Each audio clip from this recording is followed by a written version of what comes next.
Hello and welcome to Shriram's IAS.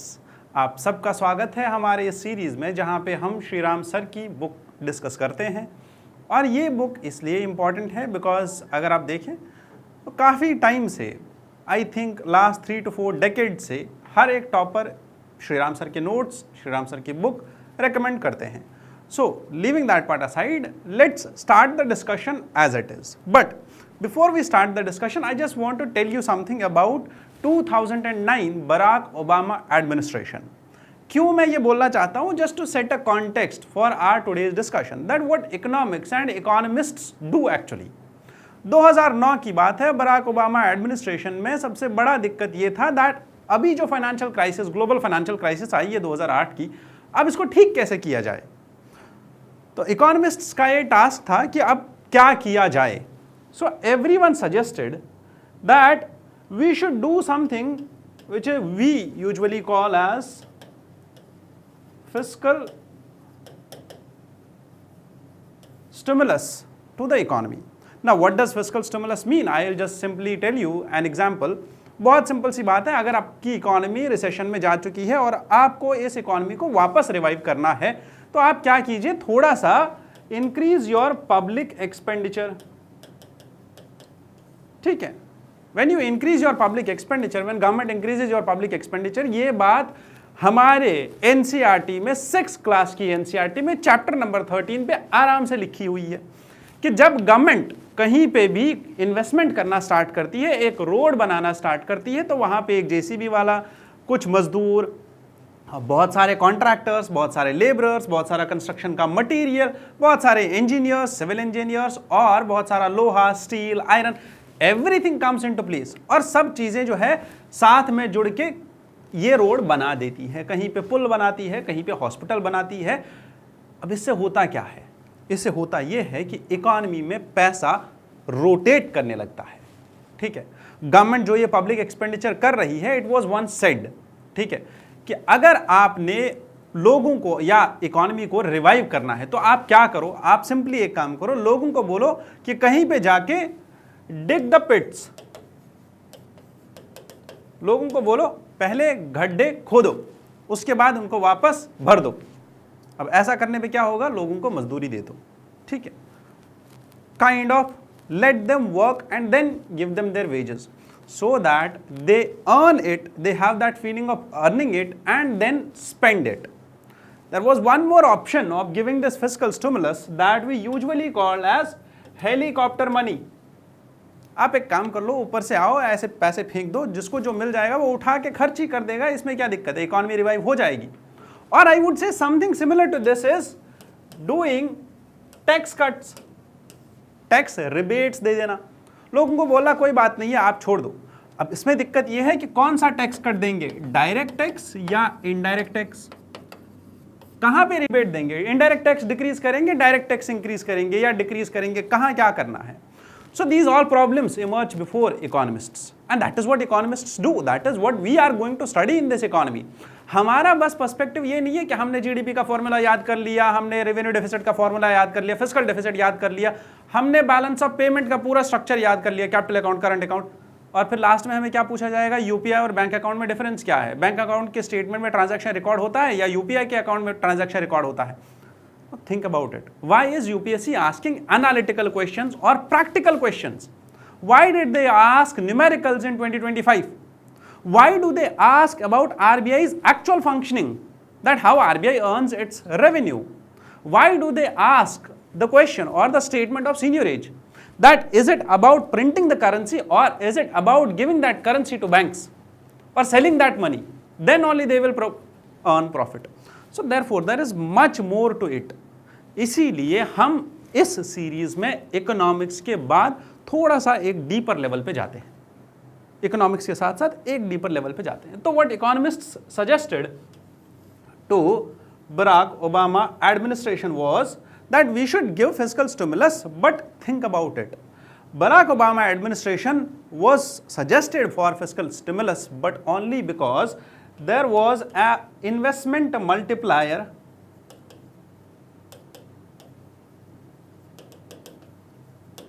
effect of 1.6.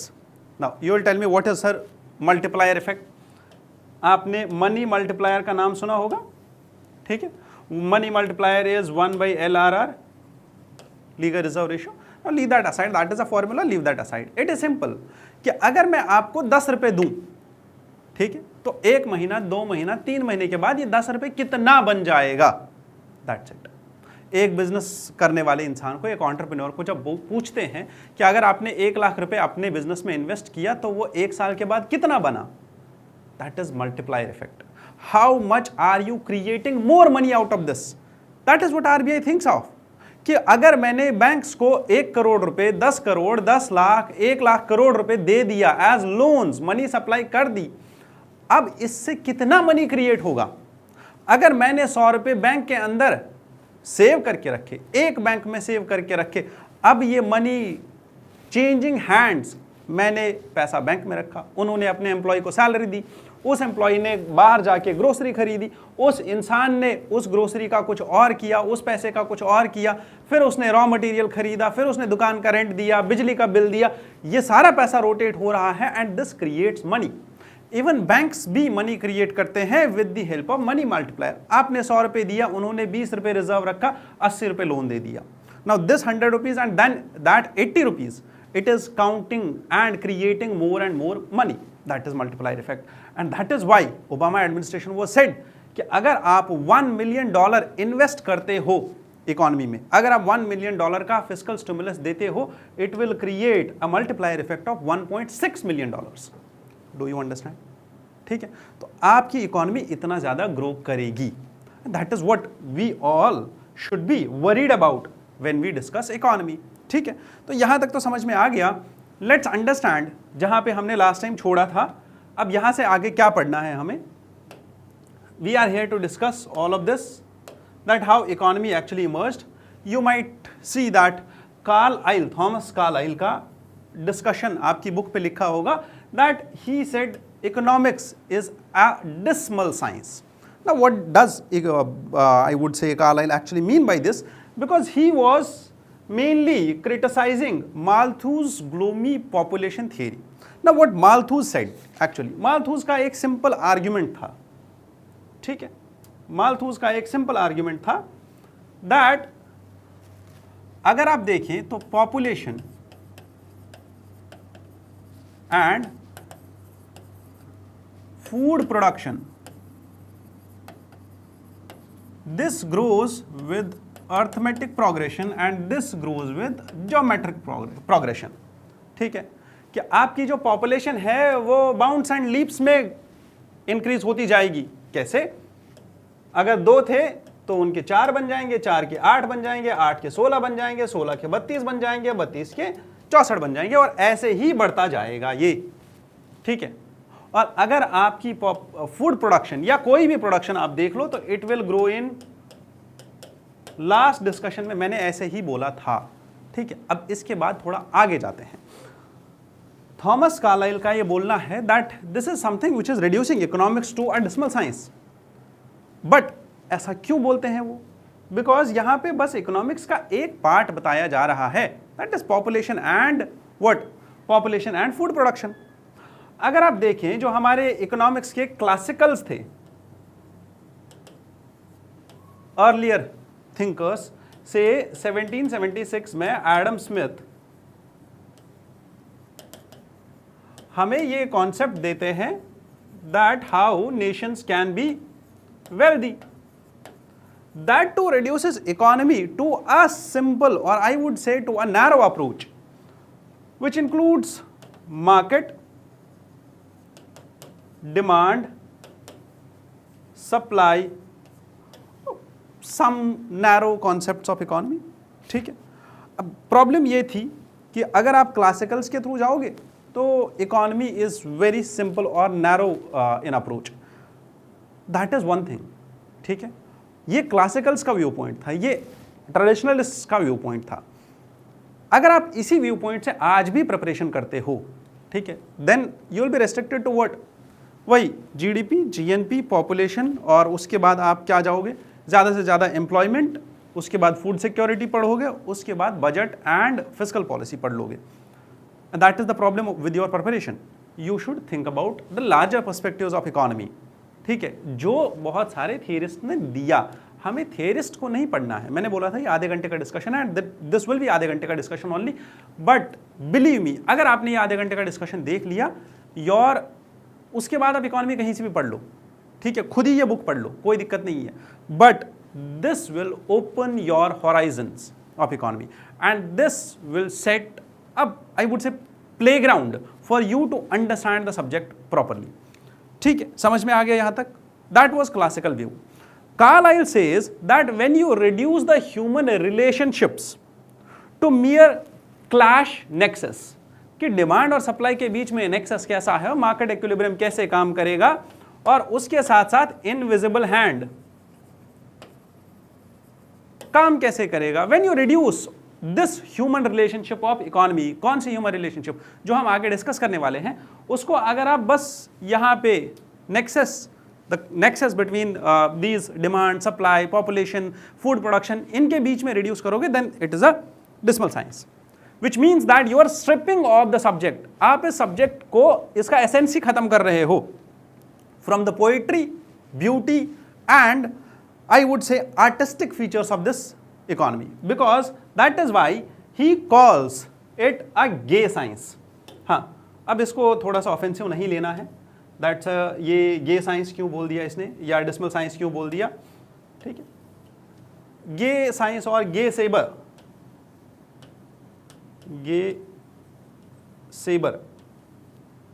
This is actually the art of poetry, the art of writing songs, ठीक है। और ये कौन करते थे? Medieval troubadours. Now who were those? Usually अगर आपने देखा होगा, कोर्ट्स में पोइट्स हुआ करते थे, कोर्ट्स में प्ले राइट्स हुआ करते थे। एंशंट में आपने देखा होगा, एंशंट जब आपने पढ़ी होगी तो you might have heard that those, ठीक है, कि अगर आप इस इकोनॉमी के सब्जेक्ट से ये चीज़ हटा दोगे, वो ह्यूमन रिलेशनशिप, इसका एसेंस हटा दोगे, तो then it will reduce the subject and it will strip it of the, I would say, essence of poetry, of the essence of art and architecture, not architecture, art and that I would say the fine touch, the soul of the subject, ठीक है। So therefore, यहाँ तक Carlisle का argument था। He found that the egalitarian principles are dismal as compared to the gay science, because ये जो आपके arguments है, क्लासिकल्स के arguments, that the subject is very narrow in approach, वो सही नहीं है। You should enlarge the subject. That is why आज की डेट में economists, they embrace the term which gay science, which has all of this art of poetry, writing, songs and all other things. They embrace the term and acknowledge that the field of economics, the field is of harsh realities. There are resources, there is scarcity, there is difficult trade-offs and economic constraints are also there. समझने की बात यह है कि अगर आप economy को holistic तरीके से देखोगे तो it is not just about two things, और it's not just about plus and minus. Nietzsche कहते हैं, Nietzsche says, Friedrich Nietzsche in 1822, he was a German philosopher, he says that this gay science had joyful life forming approach to the philosophy, and he gave this concept and he used it in his book, and he says that his book's name is Gay Science, and he says that this is the approach of philosophy which breaks the philosophy free from the signs of dogmas, ठीक है, कि आपको poetry नहीं करनी है, आपको artistic नहीं होना है, या आपको होलिस्टिक तरीके से नहीं जाना है, you should rather leave that approach. आपको देखना पड़ेगा that there is much more to the narrowest approach. आपने बस प्लस माइनस नहीं करना है, आपने इकोनॉमी में बस जीडीपी नहीं पढ़ना है, आपने थोड़ा आगे बढ़ना है। So therefore how did economy actually evolve? अब यहाँ पे मैंने 2-3 चीज़ें बोल दी अभी तक, बट इसके बाद there are much more things which we need to understand, that how did economy evolve from the narrowest approach to the broadest approach, ठीक है। We started from 1776, Adam Smith, who gave us the Wealth of Nations book, ठीक है, समझ में आ गया यहाँ तक? It was a much touted perspective till the late of 19th century. ठीक है, यहां तक ये पर्सपेक्टिव चलता रहा इकोनॉमिस्ट्स का. बट इसके बाद और इसके साथ साथ ही डेविड रिकार्डो की थियरीज आई. ठीक है, which talks about the theory of comparative advantage. It talks about how nations can gain from international trade.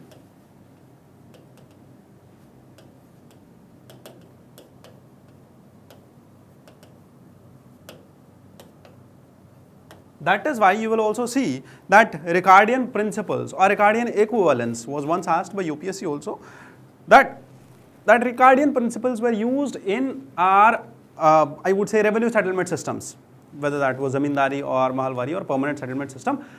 Those Ricardian principles were kept in thought by the colonists. ठीक है, समझ में आ गया यहाँ तक. Further, there was a viewpoint of Malthus also, Malthusian theory of population and food production, जो हमने डिस्कस कर ली. इसके बाद came the perspective of J.S. Mill, John Stuart Mill. Mill actually was, I would say, he was the student of Bentham, and he talks about individualism and utilitarianism. Now, what is utilitarianism in it? कि अगर से आपको याद है ना concept, that producers and consumers, they work on the basis of what is the utility of that product to them. अगर कोई भी बंदा काम कर रहा है, फैक्ट्री स्टार्ट कर रहा है, बिजनेस स्टार्ट कर रहा है और वो प्रोडक्शन कर रहा है इस रिमोट की, उसका काम क्या है, वो असल में क्यों कर रहा है ये, why is he producing at all? Because he is earning profit. ठीक है, why am I taking this remote? Why am I buying this remote? I am a consumer of this remote. Why am I buying it? Because it has got some utility. ठीक है, and usually utilitarianism के साथ कुछ principles और भी है, that is greatest happiness for greatest number. ऐसे कुछ और principles हैं, उनको हम नहीं डिस्कस करेंगे. We just need to think that how narrow was the approach. that ठीक है, आपके लिए किसी चीज़ की यूटिलिटी है, आप उसको तब तक कंज्यूम करोगे जब उसकी यूटिलिटी डिक्रीज होना स्टार्ट हो जाएगी, आपने ज़्यादा कंजप्शन कर लिया, मैंने एक रिमोट ले लिया, एक और ले लिया, इनकेस खराब हो जाएगा, तीसरा क्यों लूँगा. That is how the utility graph decreases, marginal utility. आगे चलते हम डिस्कस करेंगे. So that is how the narrow और classical economists actually argued. But इसके बाद आता है welfare approach.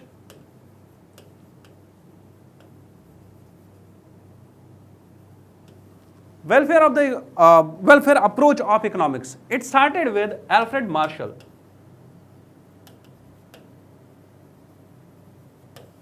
Now, what Alfred Marshall is saying us, that the principle in his book, The Principles of Economy,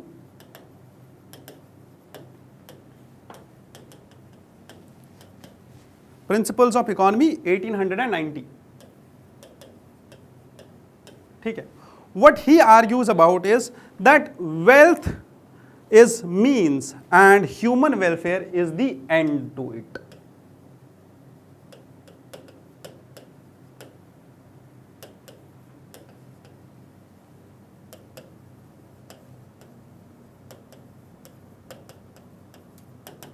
So therefore, जब आप ऐसा पढ़ते हो, जब आप ऐसा देखते हो और जब आपने ये लाइन पढ़ा, तो अब आपको ये रियलाइज हुआ होगा जो इससे पहले वाला अप्रोच था, which was only concentrated on this word, that was wealth. ठीक है, the earlier approach was concentrated on this word only, that is wealth. Alfred Marshall हमें क्या बोलते हैं, that wealth is just a mean to achieve the larger goal. The larger goal is human welfare. That is how welfareists started to argue. In this, there was one more author, जिसके बारे में हम आगे पढ़ेंगे. I will tell you about him. His name was Arthur Cecil Pigou. He gave the concept of Pigouvian tax.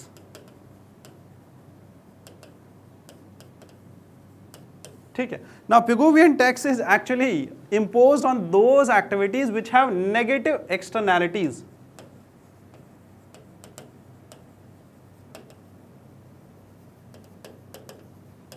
What do you mean by negative externalities? For example, कोई भी इंसान cigarettes की फैक्ट्री स्टार्ट करता है, tobacco industry start करता है। अब हमें पता है कि ये टोबैको इंडस्ट्री स्टार्ट करने से क्या होगा, बताओ क्या होगा? हाँ, सबसे पहली चीज there will be large scale I would say effect on human health. ठीक है, सबसे पहले तो लोग बीमार होंगे। चलो ये तो मान लिया हमने कि यहाँ से रेवेन्यू आएगा, टैक्स आएगा, ठीक है, और इसके साथ साथ यहाँ से प्रोडक्शन होगी। And in GDP, in classical GDP, we do not differentiate between the two things. Either you are producing guns और you produce the pens, both are equal, because यहाँ से भी पैसा आ रहा है, यहाँ से भी पैसा आ रहा है। We hardly differentiate between the two. Do you understand? अब आप अल्कोहल बनाओ या आप अमृत बनाओ, हमारे लिए दोनों बराबर है। ठीक है, it was the classical GDP perspective. But the welfareists, what will they argue about? They will say no, you need to differentiate between the two. आपने एक मेडिसिन बनाया, बायोटेक्नोलॉजी में रिसर्च किया, आपने एक नया मेडिसिन बनाया जो ट्रीट कर सकता है ट्यूबरकुलोसिस को। ठीक है, दिस कैन नॉट बी, ये जो प्रोडक्शन है, ये जो नई मेडिसिन बनी है या वैक्सीन बना है, this can not be compared equally to producing alcohol. ये दोनों चीजें बराबर नहीं है, क्योंकि इसकी पॉजिटिव एक्सटर्नैलिटीज है और इसकी नेगेटिव एक्सटर्नैलिटीज है। यहां आपने प्रोडक्शन करी, आपने प्रॉफिट कमाया, बट इसके बाद क्या होगा? लोग बीमार होंगे, वो हॉस्पिटल जाएंगे, वहां पे खर्चा होगा, वो हॉस्पिटल में जो डॉक्टर है उसका पैसा कौन दे रहा है? गवर्नमेंट। वहां जो मेडिसिन मिल रही है उसका पैसा कौन दे रहा है? गवर्नमेंट। वहां जो फ्री में इलाज हो रहा है, वहां जो बिजली, इलेक्ट्रिसिटी, इंफ्रास्ट्रक्चर जो भी चल रहा है, उस सब का पैसा कौन दे रहा है? गवर्नमेंट। ठीक है, बट ये पैसा आ कहां से रहा है? Tax payer. That is why UPSC asked the question of opportunity cost, कि ये जो चीज फ्री में मिल रही है, नॉट अल्कोहल, ठीक है, अल्कोहल फ्री में नहीं मिल रहा है, उसके बाद जो ट्रीटमेंट हो रहा है वो जो फ्री में मिल रहा है, या कोई ऐसी ही चीज फ्री में दे दी, लैपटॉप बांट दिए, उसका खर्चा कहां से आया? उसका अपॉर्चुनिटी कॉस्ट किसने बियर किया? टैक्स पेयर ने। This is different than this medicine. ये मेडिसिन क्या काम करेगी? Once you produce this medicine, it will first give employment to everyone, that तो ये भी दे रहा था, बट इसके बाद क्या होगा? इसके बाद लोग ठीक होंगे। जब लोग ठीक होंगे इस मेडिसिन से, तो वो लोग हेल्दी हो जाएंगे। जब वो हेल्दी होंगे, वो डेमोग्राफिक डिविडेंड का पार्ट बनेंगे। वो पार्ट बनेंगे तो हमारी इकोनॉमी में और प्रोडक्शन होगी और ग्रोथ होगी, इकोनॉमी विल ग्रो। यहां पे इकोनॉमी पे एक बर्डन क्रिएट हो रहा है उन लोगों का जो पेशेंट्स है। That is why Cecil Pigou says that these things should be incentivized and these things should be disincentivized. इसीलिए इनके ऊपर पिगोवियन टैक्स लगना चाहिए। इसीलिए गवर्नमेंट ने जीएसटी 2.0 जो अभी रिफॉर्म आए थे सितंबर 2025 में, उसमें क्या बोला? That there are some demerit goods और इनके ऊपर टैक्स लगेगा 40% का। समझ में आ गई बात? और जो मेरिट गुड्स है उनके ऊपर टैक्स लगेगा 5% का। अभी जाके देखना घर पे, ठीक है। जीएसटी 2.0 के रिफॉर्म्स में, although I covered it last year, हाँ, जीएसटी 2.0 के रिफॉर्म्स में demerit goods and merit goods, demerit goods को और ज्यादा टैक्स लगाएंगे। इसीलिए सिगरेट्स के ऊपर बहुत ज्यादा टैक्स लग गया और उसका कॉस्ट बढ़ गया, अल्कोहल का कॉस्ट बढ़ गया। वो गुड्स जो डीमेरिट गुड्स हैं उनका कॉस्ट बढ़ गया, जो मेरिट गुड्स हैं उनका कॉस्ट कम, ठीक है, ताकि हम इकोनॉमी को और ज्यादा ग्रो कर पाए। Do you understand? That is why this approach is important, that is why हम इनको पढ़ रहे हैं, that is how these approaches are influencing the current government politics also, the current government policies also. Do you understand? चलो आगे, ठीक है। That is Arthur Cecil Pigou. He also argued for government intervention. He says that there should be government intervention when the markets fail. Now understand the situation. जो मैंने पहले starting में बोली थी कि जब बराक ओबामा एडमिनिस्ट्रेशन को यह समझ में आ गया कि इकोनॉमी जो है, ग्लोबल क्राइसिस जो है हो गई है 2008 की, अब हमें इकोनॉमी को रिवाइव करना पड़ेगा। दैट इज वाई उस टाइम पे economists were called in that how the state will now intervene, कैसे स्टेट इस इकोनॉमी को रिवाइव कर सकता है। That is what was asked out of them.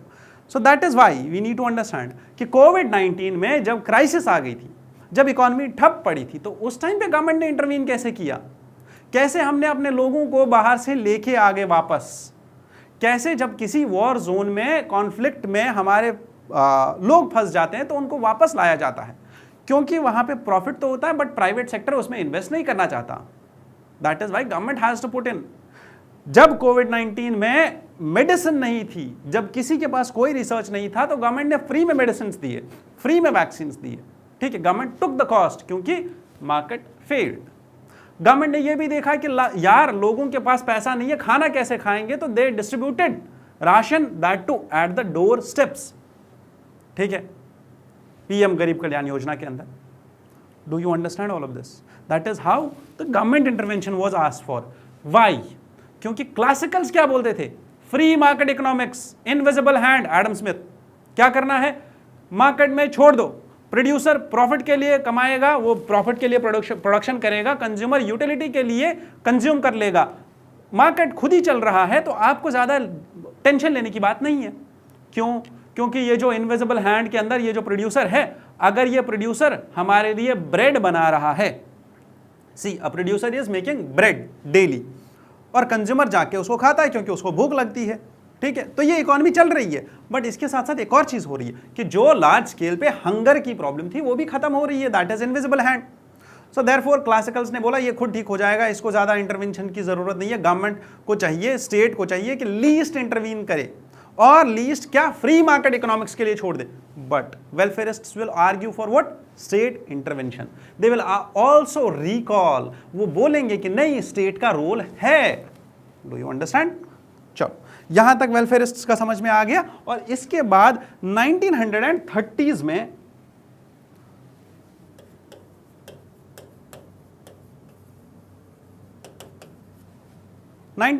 में scarcity and choice, scarcity and choice, what does this mean? बहुत simple, कि हमारे, ये तो हमने डिस्कस कर लिया था, पहले लेक्चर में ही डिस्कस किया था, दैट रिसोर्सेज बहुत ज्यादा कम है, हमारे पास बहुत कम रिसोर्सेज हैं, we have scarcity of resources, और इसीलिए we need to do what? We need to have one choice. Say for example I will tell you, and we need to do trade offs, ठीक है। अब इसका मतलब क्या है? देखो मेरे पास 100 रुपये है, कितना है मेरे पास? 100 रुपीज। अब ये जो 100 रुपये है मेरे पास चॉइस है, या मैं ये 100 रुपये का क्या कर सकता हूं बताओ?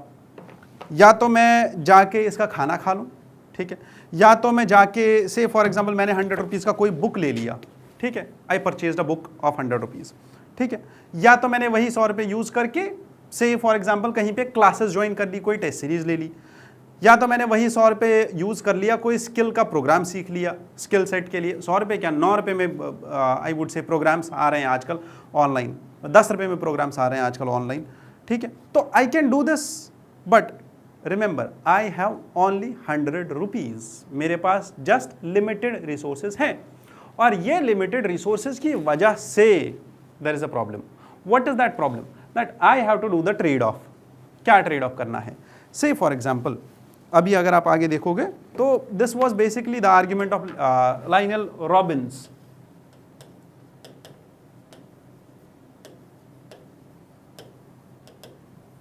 ठीक है।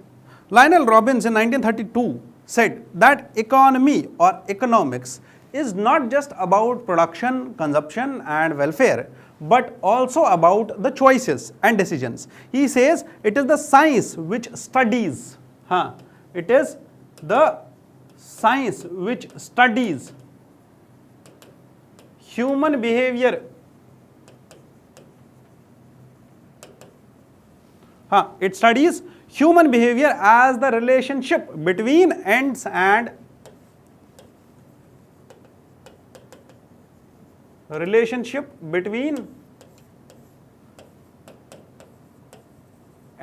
and means, ठीक है, ends and means, that too हमारे जो means है सारे वो कौन से हैं?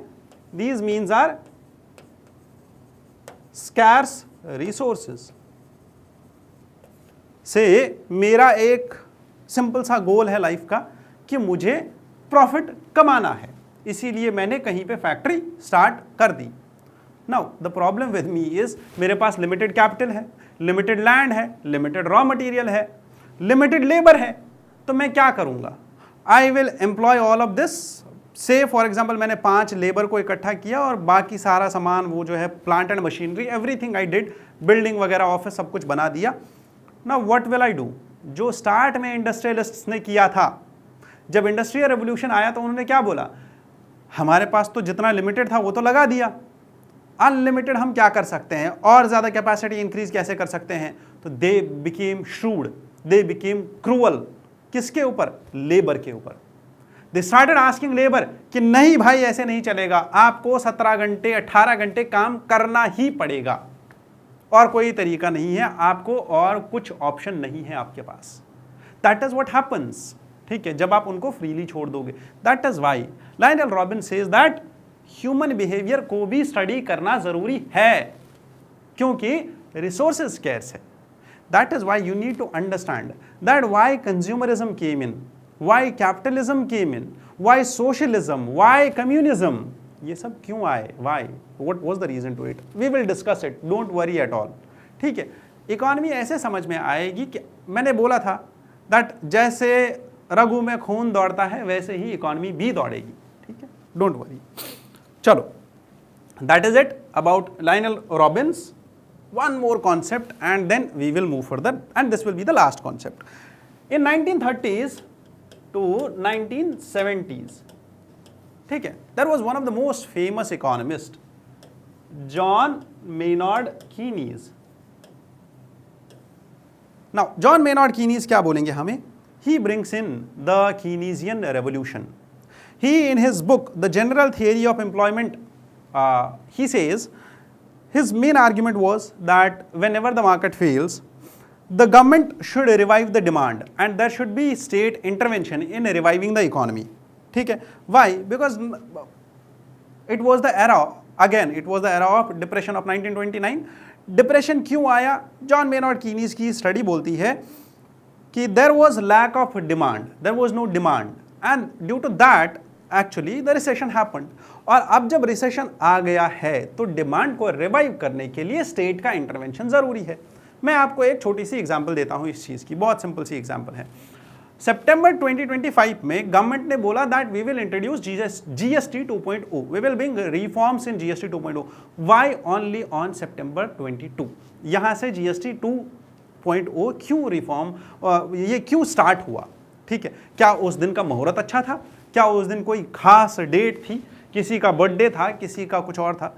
नहीं, कुछ नहीं था। उस टाइम पे हमारे यहाँ इंडिया में फेस्टिवल्स का सीजन स्टार्ट हो रहा था, ठीक है, नवरात्रि, उसके बाद दीपावली, उसके बाद बहुत सारे और फेस्टिवल्स है, धनतेरस है, ठीक है, एक लाइन से हमारे फेस्टिवल आते हैं और इस टाइम पे लोग खर्चा करना चाहते हैं और इस खर्चे को बढ़ाने के लिए गवर्नमेंट ने बोला कोई दिक्कत की बात नहीं है, this will be a saving festival. आप एक काम करो, हम आपके लिए टैक्स कम कर देते हैं, इनडायरेक्ट टैक्स कम कर देते हैं।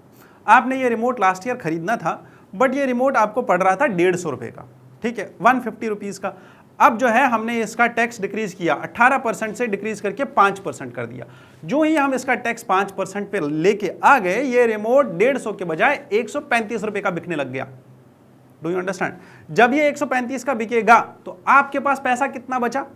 से फॉर एग्जाम्पल आपने बजट बना के रखा था 150 रुपये का, अब आपके पास 15 रुपये एक्स्ट्रा बचे। Now what will you do? You will have 2 options, 2 he options होंगे आपके पास। या तो आप इसको सेव करोगे सेविंग अकाउंट में, तब भी फायदा इकोनॉमी का, इकोनॉमी विल रिवाइव, हाँ थोड़ा सा टाइम लग जाएगा रिवाइव होने में, और you will spend this 15 into something else, क्योंकि आपका तो फायदा हुआ ना, आपके 15 रुपये बच गए आपके बजट से, आप इसको कहीं और इन्वेस्ट कर दोगे, खर्च कर दोगे। से फॉर एग्जाम्पल 2 मिठाई के डब्बे एक्स्ट्रा आ जाएंगे घर में, ठीक है, but the money is spent.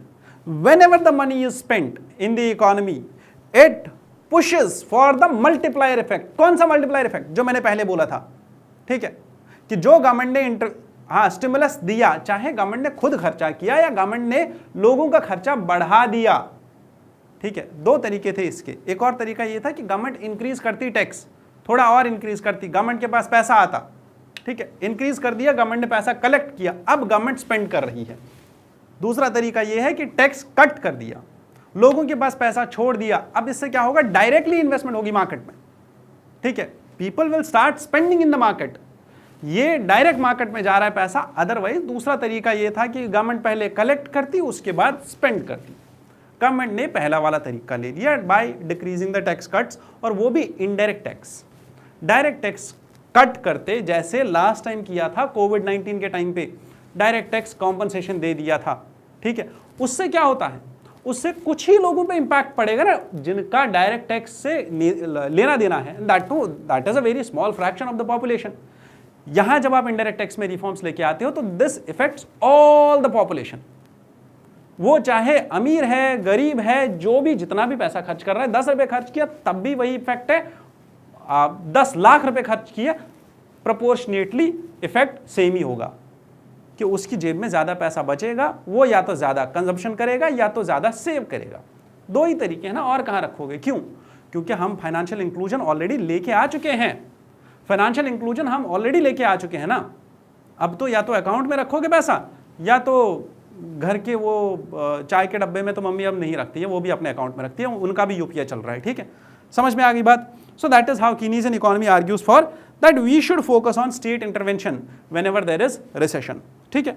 With this we will stop over here and we will move to our book, ठीक है। दैट वाज ऑल दैट हम इस पर्सपेक्टिव से, कहां से, ग्लूमी पॉपुलेशन थियरी से हट के यहां जो रिसोर्स स्कैर्सिटी, जो डिफिकल्ट ट्रेड ऑफ्स है, ट्रेड ऑफ्स का मतलब जो डिफिकल्ट ट्रेड ऑफ्स है, ये सब चीजें हम इकोनॉमिक्स में कैसे इंक्लूड करें, दिस ऑल वाज गिवन, ठीक है। एक और कॉन्सेप्ट हमें पढ़ना है, that is Kuznets curve. Kuznets curve बहुत सिंपल है। Simon Kuznets argued that inequality जो है वो इनिशियली इंक्रीज होगी, ठीक है, and then later on it will decrease, and then धीरे धीरे जो है इक्वालिटी आती जाएगी। कैसे आएगी? बहुत सिंपल सी बात है कि पहले क्या होगा, कुछ ही लोग हैं जो अमीर होते जाएंगे, वो बहुत ही ज्यादा अमीर हो जाएंगे। According to Oxfam report 40% of the wealth is held by 1% of the population of at global level और एट इंडिया लेवल ऑल्सो, ठीक है। अब अगर ऐसा है, इनइक्वालिटी इंक्रीज हो रही है, इनइक्वालिटी इंक्रीज होते होते एक पॉइंट पे आ जाएगी और उसके बाद डिक्रीज होना स्टार्ट हो जाएगी, because here it will trigger the trickle down theory, ठीक है, ट्रिकल डाउन इफेक्ट, और धीरे धीरे सबको एम्प्लॉयमेंट मिल जाएगी, सबके पास पैसा आ जाएगा, सब लोग धीरे धीरे अमीर होना स्टार्ट हो जाएंगे और एक इगैलिटेरियन सोसाइटी बन जाएगी एक टाइम पे, शायद, ठीक है, डन। वो शायद तो नहीं बोलते, वो तो करेक्ट बोलते हैं कि हाँ ठीक है बन ही जाएगी, मैं बोल रहा हूँ शायद बन जाएगी, ठीक है। Forming an inverted U shape, ठीक है, ऐसा एक यू शेप बनाएगी इकोनॉमी, ठीक है, that is Kuznets curve. Leaving that aside, क्यों मैंने इसका डिस्कशन क्यों नहीं किया, क्योंकि ये हम आगे पढ़ने वाले हैं, इकोनॉमिक इनइक्वालिटी पे पूरा एक चैप्टर है, वहां पे हम डिस्कस करेंगे। Done. Now let's have one simple 5 minute का डिस्कशन ऑन ट्रेड ऑफ्स, ठीक है। जो मैंने अभी बोला कि जब भी आपके पास स्कैर्सिटी होती है तो आपके पास ट्रेड ऑफ का ऑप्शन होता है, मतलब बहुत सिंपल है। देखो मैंने अभी एक एग्जांपल दिया था कि आपके पास 100 रुपये है, तो आप क्या करोगे 100 रुपये का, एक किताब खरीदोगे या कॉपी खरीदोगे। सरकार के पास भी बहुत ही लिमिटेड रिसोर्सेज होते हैं, जैसे गवर्नमेंट के पास रिसोर्सेज हैं, गवर्नमेंट के पास 10 लाख रुपए हैं, या गवर्नमेंट हमें public distribution system, ration Ghats, ठीक है, fair price shops, ration Ghats पे जाके खाना मुफ्त में देती है और इसका खर्चा है 81 करोड़ रुपए, 81 करोड़ रुपीस, ठीक है। या तो government 81 not rupees 81 crore beneficiaries को फ्री में राशन दे दे, ठीक है, या तो उस राशन को बचा के फिस्कल प्रूडेंस लेके आए। फिस्कल प्रूडेंस का मतलब ये है कि गवर्नमेंट ये खर्चा ना करे, इस खर्चे के बदले इंफ्रास्ट्रक्चर में इन्वेस्ट करे, वहां से और ज्यादा पैसा बढ़ जाएगा। और गवर्नमेंट को ये खर्चा करने के लिए जो पैसा उधार लेना पड़ता है वो नहीं लेना पड़ेगा, इससे हमारा फिस्कल डेफिसिट कम हो सकता है। That is one thing, but there is a clash between two objectives. या तो आप फिस्कल प्रूडेंस करो, जैसे हमारा fiscal responsibility and budget management act FRBMA act 2003 का हमें बोलता है दैट व्हाट, हमारा fiscal deficit should be just less than और इक्वल टू 3%, इतना ही होना चाहिए। बट गवर्नमेंट का ये है नहीं, अभी भी 4.4% है। प्रॉब्लम क्या है, ये क्यों नहीं आ पा रहा है? क्योंकि ऐसे खर्चे हमारे पास बहुत ज्यादा है, फूड सब्सिडी है, फर्टिलाइजर सब्सिडी है और इसके बाद बहुत सारी सब्सिडीज हैं जो हम दे रहे हैं, ठीक, समझ में आ गई बात। ये फिस्कल प्रूडेंस नहीं आ पा रहा है। There is a trade off between the two. There is a trade off Great Nicobar project का ट्रेड ऑफ, ठीक है, कम से कम 4 साल से क्रिटिसिज्म में है ये प्रोजेक्ट, 5 साल से।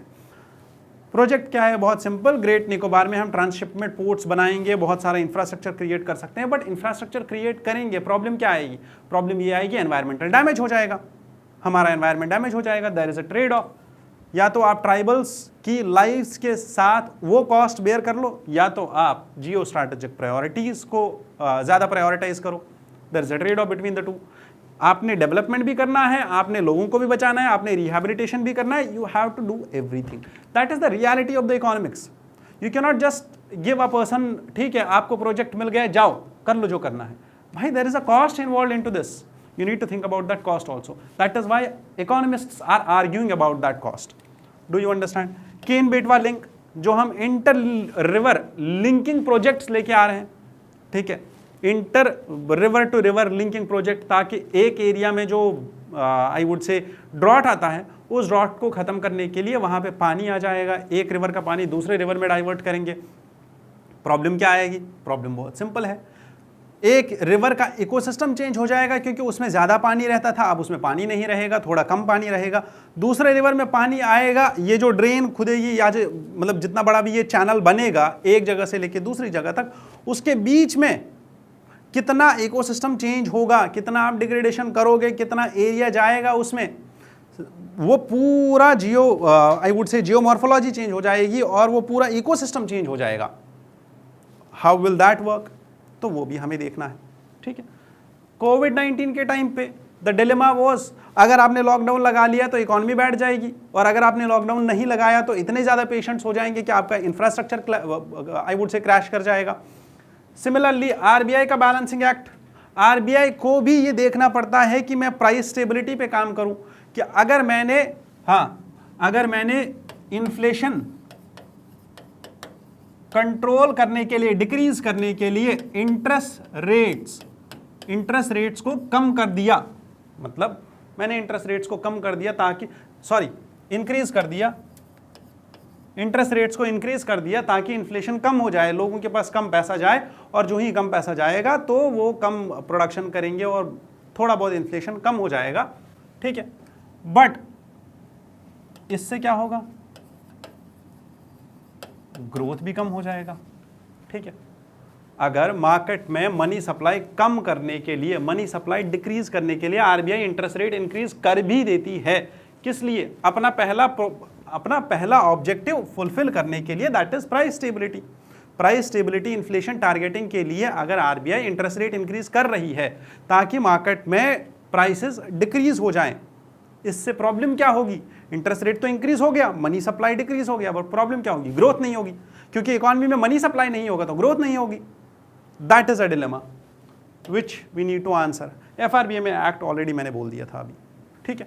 सो therefore whenever we take a choice, RBI अगर प्राइस स्टेबिलिटी की चॉइस अडॉप्ट कर लेता है, बोलता है कि ठीक है मेरे लिए ज़्यादा इंपॉर्टेंट प्राइस स्टेबिलिटी है ग्रोथ के बजाय, तो हर एक चॉइस के पीछे एक इकोनॉमिक कॉस्ट है।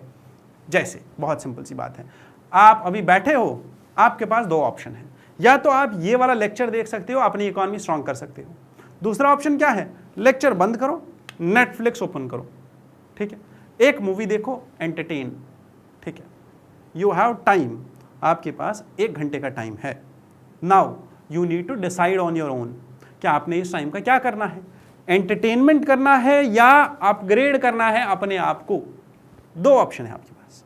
अगर आपने एंटरटेन किया तो शायद इकोनॉमी के 2 नंबर छूट जाएंगे, कल को 2 नंबर छूट गए, आप कट ऑफ से छूट गए, आपको एक और साल बैठ के पढ़ाई करनी पड़ेगी। बट आपने एंटरटेनमेंट ले लिया, आपने 2 घंटा मूवी देख ली, आप रिलैक्स हो गए, कोई टेंशन की बात नहीं है, यूपीएससी हो गया क्लियर, ठीक है, आपके मन को शांति मिल गई, आपका स्ट्रेस खत्म हो गया। But then it comes with a cost. ये एंटरटेनमेंट का कॉस्ट क्या है? That it may cost you 1 more attempt, एक और साल लग जाएगा। ये जो आप लेक्चर देख रहे हो, it comes with a cost. Cost क्या है? पीछे पीठ में दर्द भी हो रहा होगा, और उसके साथ साथ आइज में भी स्ट्रेन पड़ रहा होगा, और दिमाग भी लगाना है कि सर जो बोल रहे हैं थोड़ा सा समझने के लिए दिमाग और लगाना है, फोकस है ना। It comes with a cost, but it comes with benefits also. हो सकता है कल को 2 की जगह 4 क्वेश्चन ठीक हो जाए, 4 नंबर एक्स्ट्रा आ जाए, 8 नंबर एक्स्ट्रा आ जाए, और हमारा कट ऑफ क्लियर हो जाए। Do you understand? That is the main perspective, that is the main I would say opportunity and its cost. Simple. Therefore, the cost involved in not choosing the second alternative. Second alternative क्या था कि आप Netflix choose कर लेते, आपने Netflix choose कर लिया, अब आपके साथ क्या होगा, ठीक है, आपने वो चूज नहीं किया, आपने चूज किया ये वाला. Now this comes with a cost. पहला एंटरटेनमेंट तो गया, that was one cost. Second cost is जो मैंने अभी एक्सप्लेन किया, पीठ दर्द, आइज पे strain, focus, what ever it is, ठीक है. Not choosing the next best alternative is the opportunity cost. आपके पास अपॉर्चुनिटी थी, आपने वो चूज नहीं की, उसके साथ जो कॉस्ट आया that is opportunity cost. Very simple example, आपके पास 1 लाख रुपए हैं, आप उसका कुछ भी कर सकते हो, या तो जाके शाम को पार्टी कर सकते हो, दोस्त 50-60 बुला के एक ग्रैंड पार्टी कर सकते हो, 1 लाख रुपए खत्म, शाम को फूफना कर दे आसमान. Now that is one thing. Second thing is आप इसको इन्वेस्ट कर सकते हो स्टॉक्स में, और 1, 2, 3, 4 महीने के बाद शायद ये 1.5 लाख 2 लाख रुपए बन जाएंगे, 1 साल में 2 साल में आपके पास क्या हुआ, इसका बेनिफिट आया, प्रॉफिट आया, दैट्स इट. ठीक है, सिंपल. गवर्नमेंट का भी ऐसा ही है, गवर्नमेंट के पास भी रिसोर्सेज है, लैंड का रिसोर्स है, वो हॉस्पिटल बना सकते हैं, स्कूल बना सकते हैं, वो कोई शराब की फैक्ट्री बना सकते हैं, वो कोई आई वुड से डिफेंस के लिए कोई प्रोजेक्ट खड़ा कर सकते हैं, कहीं पे हमारी आई वुड से रिसर्च फैसिलिटी स्टार्ट कर सकते हैं, कोई यूनिवर्सिटी स्टार्ट कर सकते हैं, बहुत कुछ स्टार्ट कर सकते हैं. दे कैन डू एनीथिंग और they can just sell it off to anyone. Now that was all about the basics of economy, that was all about that how to understand economics. But इसके बाद एक और चीज़ है जो आपको समझनी है, वो क्या है, इकोनॉमी के टाइप्स क्या है. There is macro, micro and meso economics. ठीक है, micro economics is basically unit level, और इसको हम प्राइस थियरी भी बोलते हैं. ठीक है, macro economics is at the larger level. ठीक है, यहां पे हम बात कर रहे हैं, से फॉर एग्जाम्पल मैंने मैंगोज खरीदनी है, I have to purchase mango, 1 KG मैंने मैंगो खरीदना है, मैंने उसके लिए बजट रखा हुआ है 100 रुपए का, इतना ही बजट है मेरे पास. समझना इस चीज़ को, ऐसे ही रैंडम कुछ नहीं समझना है. ठीक है, whenever we will start the concept of micro economics, जब हम कॉन्सेप्ट स्टार्ट करेंगे तो I will make sure that you understand what is budget tangent. ठीक है, क्यों हम पहले बजट की बात करते हैं, पहले पैसे की बात आती है, उसके बाद डिसीजन की बात आती है कि क्या करना है. जब हम डिमांड एंड सप्लाई पढ़ते हैं ना, तो हमें ये यूजुअली बताया जाता है कि प्राइस इंक्रीज हो गया, डिमांड डिक्रीज हो गई, प्राइस डिक्रीज हो गया, डिमांड इंक्रीज हो गई, कितना प्राइस डिक्रीज हुआ, कितनी डिमांड डिक्रीज हो गई, उससे इलास्टिसिटी पता चल जाती है. That is something which is थोड़ा कम, उसमें एक और कॉन्सेप्ट ऐड करना पड़ेगा, तब जाके वो कॉन्सेप्ट सही में समझ आ जाएगा. दैट इज बजट टेंजेंट, वो हम बाद में पढ़ेंगे. ठीक है, मेरे पास बजट है 100 रुपये का और मुझे मैंगो खरीदना है, मैंगो का प्राइस है 120 रुपये केजी. बट जब मैंने बजट बनाया था तब तो प्राइस था 100 रुपये, अभी ये प्राइस इंक्रीज हो गया है 120 रुपये. Now how I will change my decision, क्या मैं मैंगो कम करूंगा या मैं बजट इंक्रीज करूंगा, क्या मैं तब तक वेट करूंगा मैंगो खरीदने का, क्या मैं अपना डिमांड वापस कर लूंगा, नहीं खरीदूंगा, या फिर मैं कम मैंगो खरीद लूंगा. ठीक है, दैट इज इट. ये है micro level, unit level price theory, micro economics. Macro economics क्या करती है, it will talk about holistic I would से मैंगो फार्मिंग, मैंगो मार्केट. ठीक है, कि मैंगो फार्मिंग के लिए क्या क्या ज़रूरी है, कहाँ उगती है, कौन सा क्लाइमेट, कौन सा सीजन, उसके बाद कौन से फर्टिलाइजर्स, उस फर्टिलाइजर इंडस्ट्री का इम्पेटस, उसके बाद इसका जो प्रोडक्शन होगा पोस्ट हार्वेस्ट. अब इसमें प्रॉब्लम क्या है, सबसे पहले एक सप्लाई चेन नहीं है, कोल्ड चेन नहीं है, स्टोर करने के लिए नहीं है, पेरिशेबल फ्रूट है, मार्केट कहाँ होगा, एपीएमसी है नहीं है, कहाँ पे एपीएमसी खोलनी है, कहाँ एक्सपोर्ट करना है, किस किस देश में एक्सपोर्ट हो सकता है, कितने फार्मर्स इन्वॉल्व है, कितने इंटरमीडिएरीज इन्वॉल्व है, कितना लोन दिया जा सकता है, माइक्रो और आई वुड से मैंगो क्रेडिट कितना होना चाहिए. ठीक है, कितने इनपुट्स लगते हैं, क्या हम कोई मशीनरी लेके आ सकते हैं, क्या कुछ रिसर्च हो सकता है इस पे, हाइब्रिड मैंगोज उगा सकते हैं या नहीं, हाई डेंसिटी मैंगोज उगा सकते हैं या नहीं. All of this comes under my macro economics. Do you understand? Simple. Micro is unit level, macro is holistic. ठीक है, डन. चलो, meso economics is intermediate level. ठीक है, क्या हमने नॉर्थ ईस्ट की इकॉनमी पढ़ ली, हमने साउथ की इकॉनमी पढ़ ली, हमने कोस्टल एरियाज की इकॉनमी पढ़ ली, दैट इज इंटरमीडिएट लेवल. कुछ सेक्टर्स को हम डिस्कस करते हैं, education sector, mango sector, Apple sector, इनको डिस्कस करते हैं, ठीक है। Evolution of economics thinking, wealth creation से, वेलफेयर से लेके मॉडर्न इकोनॉमिक्स तक हमने सब पढ़ लिया है, सब समझ में आ गया। हमने वेल्थ ऑफ नेशंस भी पढ़ लिया, फ्री मार्केट इकोनॉमिक्स पढ़ लिया, limited government, invisible hand, everything we discussed. Invisible hand क्या होता है ये भी मैंने बोला, दैट प्रोड्यूसर प्रोड्यूस करेगा अपने प्रॉफिट के लिए, कंज्यूमर प्रोड्यूस करेगा, कंज्यूमर कंज्यूम करेगा अपनी यूटिलिटी के लिए, बट दोनों ये प्रोडक्शन और कंजप्शन, इसके बीच में एक और एक्टिविटी हो रही है जो हमें नहीं दिखती है, which is invisible to us, that is they are creating some social good to the larger humanity.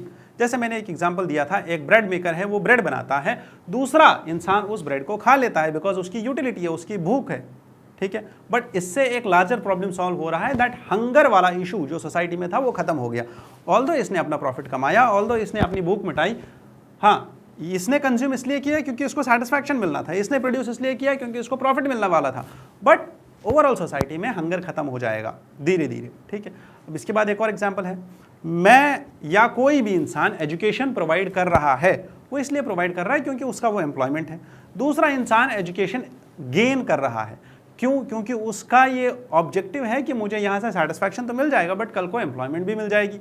हाँ, इससे एक और लार्जर पर्सपेक्टिव या एक और इनविजिबल चीज़ क्रिएट हो रही है, वो है इकोनॉमिक ग्रोथ, वो है डेमोग्राफिक डिविडेंड, ठीक है, जो हमें नहीं दिख रहा है। अंडरस्टूड? चलो, that is welfare economics, sorry that is invisible hand. Liberalism and it's limitations, ये भी मैंने बोला, जब मार्केट फेल होता है तो हमें ये जो मिथ है हमारी कि प्रोड्यूसर्स और कंज्यूमर्स दोनों रैशनली काम करेंगे, बट वो रैशनली काम एक जगह पे नहीं करते हैं, ठीक है। जैसे मैंने बोला, there was rationality and economic opportunity, ठीक है, बहुत सिंपल सी इकोनॉमिक अपॉर्चुनिटी और रैशनैलिटी थी इस चीज़ में कि जब इजराइल पैलेस्टीन का कॉन्फ्लिक्ट स्टार्ट हुआ, जब ईरान और इजराइल का वॉर स्टार्ट हुआ, जब यूएसए और ईरान का वॉर स्टार्ट हुआ, जब रशिया और यूक्रेन का वॉर स्टार्ट हुआ, वहाँ पे भी एक अपॉर्चुनिटी थी। हमारे इंडियंस, हमारे भाई वहाँ फंसे हुए थे, उनको वहाँ से वापस लाना था, ठीक है। There was an economic opportunity, कोई भी एयरलाइन जाके लेके आ सकता था, but there was a cost also involve. वो लोग वहाँ नहीं जाएंगे, वहाँ सरकार ने खुद जाना है और वहाँ वो काम करके आना है। That is one thing. कोविड-19 में देयर वाज एन अपॉर्चुनिटी, ठीक है, there was an opportunity to gain, but producers ने out of nowhere they acted out of this rationality. क्या किया? जो मास्क 100 रुपए का, 50 रुपए का, 10 रुपए का बिकता था, वही मास्क 100 रुपए, 200 रुपए, 800 रुपए, 1000, 2000 तक का बिकने लग गया। जो सैनिटाइजर 50 रुपए का बिकता था वो 5000 का बिकने लग गया। That is what they have in their mind, ठीक है। They will maximise the opportunities of profit, ठीक है। Do you understand? So this rationality का मिथ एक जगह पे फेल हो जाता है, जहां फिर स्टेट इंटरवेंशन जरूरी है। कहां पे हुआ फेल? 1929 के डिप्रेशन में, 2008 के डिप्रेशन में, कोविड-19 की वजह से जो रिसेशन आया वहां पे फेल हुआ, वहां पे स्टेट का इंटरवेंशन जरूरी था फिर, ठीक है। अंडरस्टूड यहां तक? चलो, that is why new liberalism which calls states, I would say, action. इसमें we will discuss about Margaret Thatcher. She said that privatized steel, railways, airways, airports. This is basically about US economy, that how and what was their approach. Donald Trump actually he talks about that. उन्होंने जो Obama care के अंदर अभी मैंने बोला था fiscal stimulus and all, ठीक है, वो भी खत्म कर दिया। उन्होंने कॉर्पोरेट टैक्सेस को कट कर दिया। दे फ्रोज द फॉरेन एड इन 2025 कि हम फॉरेन नेशंस को एड नहीं देंगे, है ना। That is I would say an economist actually asks and raises this debate, ठीक है। he says that अगर आप अपनी इकोनॉमी में रेवेन्यू जनरेट करते हो, पैसा जनरेट करते हो और कलेक्ट करते हो, फिर उसको कहीं और इन्वेस्ट करते हो, से फॉर एग्जांपल आपने क्या किया, आपने टैक्सेस इम्पोज किए और उस टैक्सेस से आपने 10 करोड़ रुपए जमा कर लिए। अब ये 10 करोड़ रुपए आपकी ही इकोनॉमी में स्पेंड होने चाहिए, खर्च होने चाहिए, इन्वेस्ट होने चाहिए, तभी आपकी इकोनॉमी ग्रो करेगी। बट आपने क्या किया, आपने ये 10 करोड़ रुपए का कहीं और से कोई जेट खरीद लिया, कहीं और से कोई और प्रोडक्ट खरीद लिया, से फ्रांस से डसॉल्ट राइफल खरीद ली, से आपने रशिया से S-400 खरीद लिया। It means what? आप अपनी इकोनॉमी से पैसा एक्सट्रैक्ट कर रहे हो, जो पैसा इकोनॉमी का ब्लड लाइन था जिससे आपकी इकोनॉमी ग्रो कर रही थी, वो आपने एक्सट्रैक्ट किया और दूसरी इकोनॉमी में डाल दिया और वो इकोनॉमी ग्रो कर रही है, ठीक है। Do you understand? So there is a cause and effect relationship that is why all of this happened in Trump administration. ठीक है, India also I would say adopted, हम जब 5 ईयर प्लान्स पढ़ेंगे तब मैं बता दूंगा पूरा डिटेल में कि 1991 में हमने असल में रिफॉर्म्स क्यों लिए थे, लिबरलाइजेशन, प्राइवेटाइजेशन, ग्लोबलाइजेशन क्यों आया था, what was the main reason behind it. ठीक है, तो we also brought in such reforms. Done. कोविड-19 स्टेट का रोल, ये भी हमने डिस्कस कर लिया। पॉलिटिकल इकोनॉमी, लैंड रिफॉर्म्स क्यों आते हैं, बैंक नेशनलाइजेशन क्यों होता है, यूएस चाइना का ट्रेड वॉर जब हुआ तो हमने क्या किया, political goal of financialisation and financial inclusion. ठीक है, why did we brought all of this, this is basically when we study the public policy decisions, तब हमें समझ में आ जाएगा कि गवर्नमेंट ऐसा क्यों कर रही है। धीरे धीरे हमें सब समझ में आ जाएगा, मैं इसका लॉजिक भी बता दूंगा एक एक करके। ठीक है, से फॉर एग्जांपल हमने लैंड रिफॉर्म्स लेके आ गए। ठीक है, 1951 में पहला कॉन्स्टिट्यूशनल अमेंडमेंट एक्ट आता है और उसमें हम लैंड रिफॉर्म्स लेके आते हैं। Bihar was the first state who actually brought this land reforms act. अब ये जो लैंड रिफॉर्म्स हम लेके आए, ऑब्जेक्टिव क्या था, what was the main objective, ताकि हम रीडिस्ट्रीब्यूटिव जस्टिस कर सके। मतलब क्या है इस चीज़ का, बहुत सिंपल, मेरे पास लैंड है और मैं एक ज़मींदार हूँ, मेरे पास ही सारा लैंड है, बाकी सारे जो लोग हैं वो पेजेंट्स हैं। हमने बोला नहीं, ऐसा नहीं हो सकता है, we will introduce capping on the land. ठीक है, सबके पास लैंड होना चाहिए, हर एक इंसान उस लैंड पे इन्वेस्ट करेगा क्योंकि उसके अंदर एक सेंस होगा इस चीज़ का कि ये लैंड मेरा है, मेरा प्रोड्यूस है। जो कॉलोनियल टाइम्स में हमारे साथ दिक्कत होता था वो क्या था कि जो पेजेंट है उसको पता है मैं चाहे जितना भी उगाऊं सब तो ज़मींदार ने उठा के ले जाना है, मेरे लिए तो मेरे पास खाने का भी नहीं बचेगा। ठीक है, तो मैं क्यों इन्वेस्ट करूं, मैं क्यों अपनी ज़्यादा लेबर लगाऊं इसमें। Do you understand.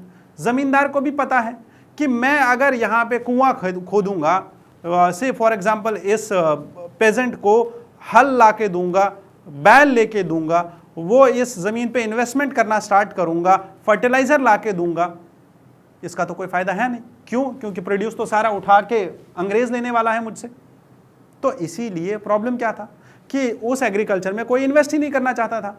फिर हमें पता चला 1960s में कि हमारे पास तो इतना पैसा नहीं है कि हम हर बार ही इंपोर्ट करते रहें। इसीलिए फिर स्वामीनाथन जी आए, उन्होंने बोला नहीं, हम ग्रीन रेवोल्यूशन लेके आएंगे, हम यहाँ इंडिया में अपने यहाँ फूड सिक्योरिटी इंश्योर करेंगे, और इतना ही नहीं, we will export also food. ठीक है, that is how governments policy is changed entirely. Green revolution क्यों आया, सीड्स क्यों इंट्रोड्यूस किए, अभी भी हम हायरिंग सेंटर्स और आई वुड से common service centres, agricultural centres, कृषि विकास केंद्र क्यों बना रहे हैं, रीजन इज दिस। ठीक है, सो political decisions for redistributive justice, political goals for financial inclusion, trade war हो रहा था और उसमें इंडिया ने कहाँ इन्वेस्ट किया, why is India I would से displaying itself as an alternative ground for investments to China। ठीक है, all of this done। Keynesian economy भी मैंने बोला कि कीनीजियन इकोनॉमी असल में क्यों आई, कीनीज आई वुड से जॉन मेनॉर्ड कीनीज क्यों ऐसा बोले that we need to introduce fiscal stimulus, और इसको पंप प्राइमिंग भी बोलते हैं। ठीक है, पंप प्राइमिंग इसको इसीलिए बोलते हैं कि जब रिसेशन आ जाए तो उस टाइम पे स्टेट को चाहिए कि वो इंटरवीन करे। When state will intervene, then only it can be stimulated. There should be monetary stimulus also and there should be fiscal stimulus also. ठीक है, private investment create करने के लिए, and that is why UPSC asked a question this year. Question crowding out पे है। ठीक है, UPSC ने crowding out पे question पूछा, एक वो पूछा और क्राउड फंडिंग पे भी क्वेश्चन पूछ लिया। Do you understand. इसी साल 2026 का क्वेश्चन है crowding out. Same PPT same lecture मैंने लास्ट ईयर भी दिया था। ठीक है, सेम पीपीटी, यही कंटेंट है इसी पीपीटी पे। Do you understand. हाँ, इस साल ये लेक्चर्स और ज़्यादा अपग्रेड हो चुके हैं। ठीक है, तो इसीलिए इट इज़ बेटर। अगर आपको देखना है तो आप लास्ट ईयर का लेक्चर नंबर 1 देख सकते हो, सेम सीरीज़ हैदराबाद वाली चैनल पे है। You will see the same concept, और यहीं पे मैंने क्राउडिंग इन क्राउडिंग आउट दोनों ही समझाया था। Do you understand. We will discuss the concept later on again. चलो, socialist and communist economists. Now see why socialism and communism is there. Communist arguments argue, what they say, that there should be complete government ownership of the economy. मतलब क्या है इस चीज़ का? मतलब बहुत simple है, हर एक रिसोर्स गवर्नमेंट के हाथ में होना चाहिए, गवर्नमेंट के कंट्रोल में होना चाहिए। जो हमारे यहाँ था 1991 तक या उससे पहले, 1991 नहीं 1985 तक, ठीक है, उसके बाद हमने स्टार्ट कर दिया था लिबरलाइजेशन, बट 1991 के रिफॉर्म्स आ गए फिर, जिनको हम आई वुड से मनमोहन रिफॉर्म्स बोलते हैं। Now leaving that aside, communist ऐसा क्यों बोलते हैं? क्योंकि communist have an inherent bias toward capitalism. ठीक है, कि अगर आपने फ्री मार्केट इकोनॉमी रख दी, there will be greater inequality. Government should work or resource distribution should be done as per the needs of the society, not as per the greed। ठीक है, grid तो हमें पता ही है कहाँ लेके जाती है, आपने देखा भी होगा कहाँ कहाँ लेके जाती है। Sometimes you will see that people are living in, I would say, 5,000 crore rupees का house, and some people are not even having a house। ठीक है, they can't even afford a rented house, they can't even afford a tent or a place to live in, so they live under the flyovers। ठीक है, that is how the gravity of inequality is there। When when you believe in economists like I would say Simon Kuznets, who believe in trickle down theory, but yes, that too is necessary। ठीक है, हम ऐसा नहीं बोल सकते कि ठीक है सबसे सारा पैसा उठा लो, सबका पैसा वापस ले लो, सबको गरीब कर दो और सबको इक्वल फुटिंग पे ले आओ, सरकार ही हर एक इंसान के लिए सेम घर बना के देगी, हर एक इंसान उसी सेम घर में रहेगा, हर एक इंसान को सेम सैलरी मिलेगी और सबको सेम ही फूड भी मिलेगा, राशन भी सेम मिलेगा। आप किसी दुकान पे जा रहे हो तो वो दुकान उसकी अपनी नहीं है, वो वहाँ पे बस एम्प्लॉई है। आप कुछ खरीद रहे हो तो आपको पैसा सरकार दे रही है। This all is something which is more sort of a utopian and less sort of a practical, and that is why communism and socialism in its real essence do not exist, like in its literal essence do not exist in larger countries। ठीक है, मतलब majority of the countries में तो नहीं है। There is one such example of Cuba and I would say जहाँ पे तब भी थोड़े बहुत रिफॉर्म्स आ चुके हैं। ठीक है, so therefore there is no private property at all, zero private property, you can't own anything। ठीक है, you have zero private property। mixed economy, ठीक है, Soviet Union, China and Mao Zedong, mixed ये socialist economy. Socialist economy has I would say features quite similar to communist economy also. ठीक है, वहाँ पे भी स्टेट का ही रोल है, state has all role. Usually communists ये आर्ग्यू करते हैं that there should be all the ownership and all the control of the state should be with the proletariat class. ठीक है, लेबर क्लास के पास होना चाहिए, जबकि सोशलिस्ट ये बोलते हैं नहीं, गवर्नमेंट के पास होना चाहिए। ठीक है, they ask for a complete political I would setup और I would say revolution by proletariat class, replacing all the capitalism, replacing all the bourgeois class, while as socialists they argue for economic control of resources with the state। However, we in India believed in Nehruvian socialism।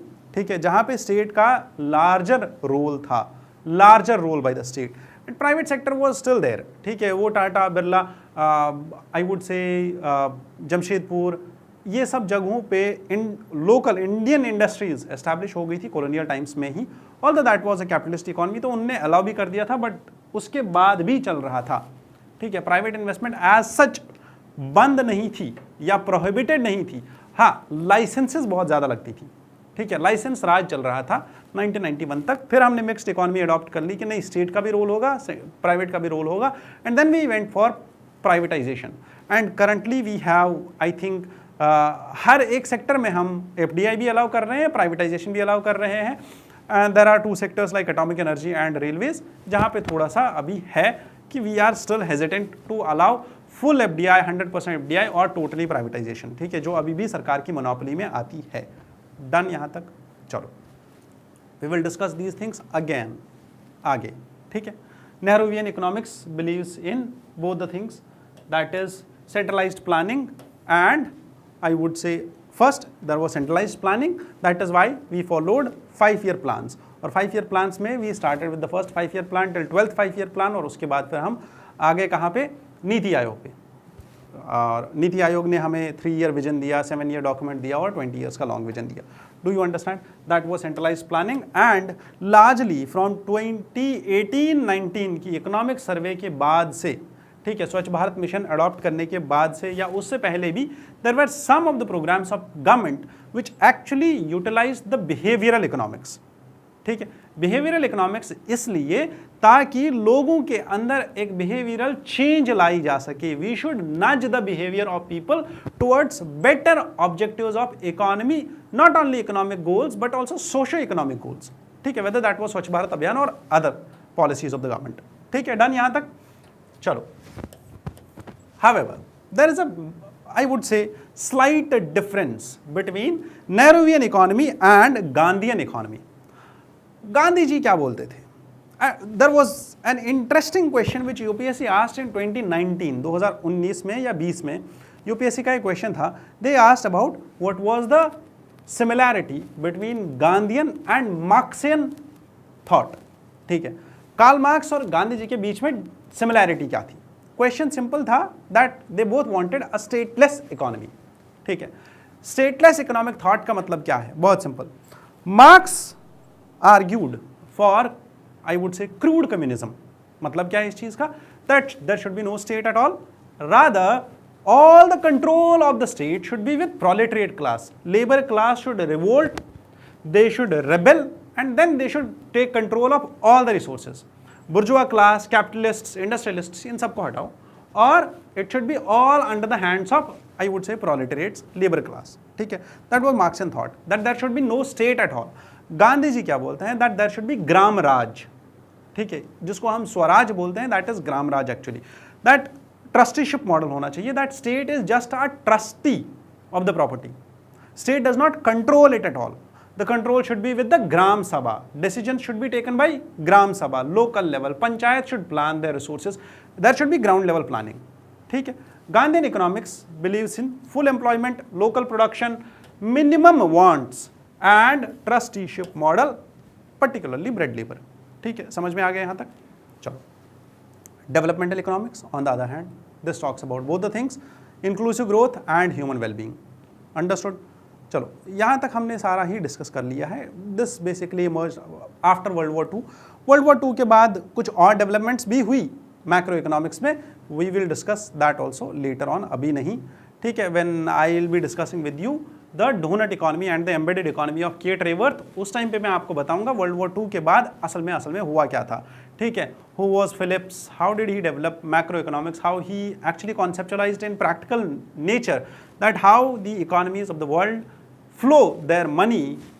Entire world में पैसा कैसे flow होता है, dollarisation कैसे हुआ, why did we replace the gold system और gold reserve system, and why the economies or the currencies of the world were delinked from the reserve backed system. ये सब चीज़ें हम बाद में डिस्कस करेंगे.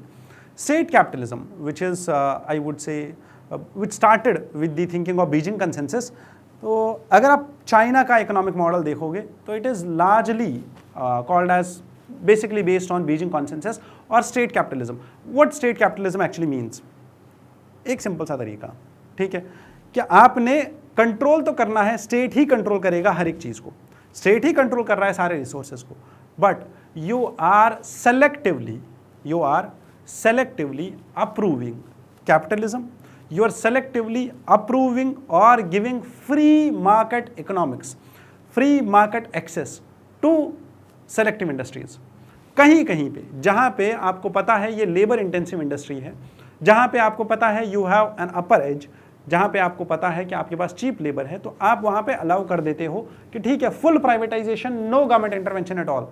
बट जहाँ आपको पता है that these are strategic sectors, वहाँ आप किसी को अलाउ नहीं करते हो आने के लिए. कोई भी प्राइवेट इन्वेस्टमेंट नहीं चाहेगा, चलेगा, स्टेट का टोटल कंट्रोल होगा. That is why China is balancing both state capitalism and the state capitalism, particularly state control and capitalistic economy. Do you understand? State sets the long-term strategic goals. Multi-year plan guides the economy.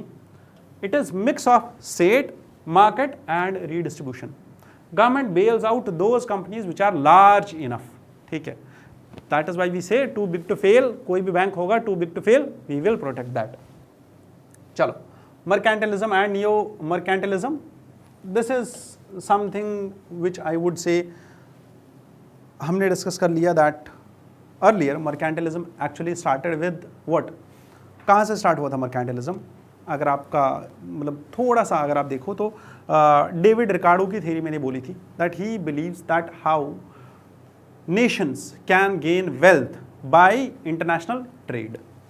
अब एक nation ने international trade start किया तो वो क्या करेगा, वो capitalist industrialists companies को प्रमोट करेगा। That is why Queen Elizabeth gives charter to East India Company that go and trade with the world, you have freedom, you have monopoly, you can go and trade with the East Indies. When they go trade, क्यों करते हैं? Because they know that it is bringing wealth to the nation itself. वो पैसा कमा रहे हैं, अपने nation के लिए कमा रहे हैं, ब्रिटेन के लिए कमा रहे हैं, इसीलिए वो ट्रेड पे जा रहे हैं, स्टेट उनको पीछे से बैक कर रहा है। ठीक है, that was one thing. Post that came the neo mercantilism. Neo mercantilism says, for example, China's currency manipulation. What China is doing? It is actually introducing its own currency and getting its own currency depreciated and devalued. ये अपनी currency को devalue करता है। क्यों devalue करता है? See, currency devaluation is state function. China की government अपनी करेंसी को डिवैल्यू कर रही है। किस लिए? किस लिए? ताकि वहाँ का उद्योग, वहाँ का निर्यात प्रमोट हो सके, वहां का एक्सपोर्ट प्रमोट हो सके। What does that mean? अगर स्टेट की पॉलिसी इस तरीके की है कि वो अपने कैपिटलिज्म को प्रमोट कर रहा है, वो अपनी इकोनॉमी को प्रमोट कर रहा है, that is how neo mercantilism was mixed. ठीक है, मर्केंटलिस्ट अप्रोच क्या था कि एक प्राइवेट कंपनी है, वो जा रही है, चली गई, अब उसके साथ कुछ लेना देना नहीं है, state has just given that authority, that is working for the state itself. Say imperial countries, they forced colonies to export raw material, जैसे इंडिया के साथ हो रहा था, रॉ मटेरियल एक्सपोर्ट करो, इंपोर्ट फिनिश्ड गुड्स। वाई? ये trade किसको help कर रहा है? कॉलोनियल कंट्री को, ये ब्रिटेन को हेल्प कर रहा है ग्रो करने में, ये हमें एज अ कॉलोनी डिग्रेड कर रहा है, हमारा इंडस्ट्रियलाइजेशन टोटल खत्म कर दिया उन्होंने जब वो यहाँ से निकले। समझ में आ रहा है? That is classical mercantilism. What is neo mercantilism? ठीक है, नियो मर्केंटलिज्म क्या है कि अब आप कॉलोनी तो नहीं बना रहे हो, अब आप किसी देश पे जाकर राज तो नहीं कर रहे हो, बट आपके स्टेट की पॉलिसीज कुछ ऐसी है, आपके स्टेट की पॉलिसीज कुछ ऐसी है, आपकी इकोनॉमिक पॉलिसीज कुछ ऐसी है जो आपके ट्रेड को बेनिफिट कर रही है। चाइना डेप्रिशिएट अपनी करेंसी इसलिए करेगा ताकि उसके एक्सपोर्ट्स बढ़ जाएं, जो ही उसके एक्सपोर्ट्स बढ़ जाएंगे, that is why it is called as factory of the world, that is why it is export based economy. इसका एक्सपोर्ट खत्म हो जाएगा, चाइना खत्म हो जाएगा। Do you understand?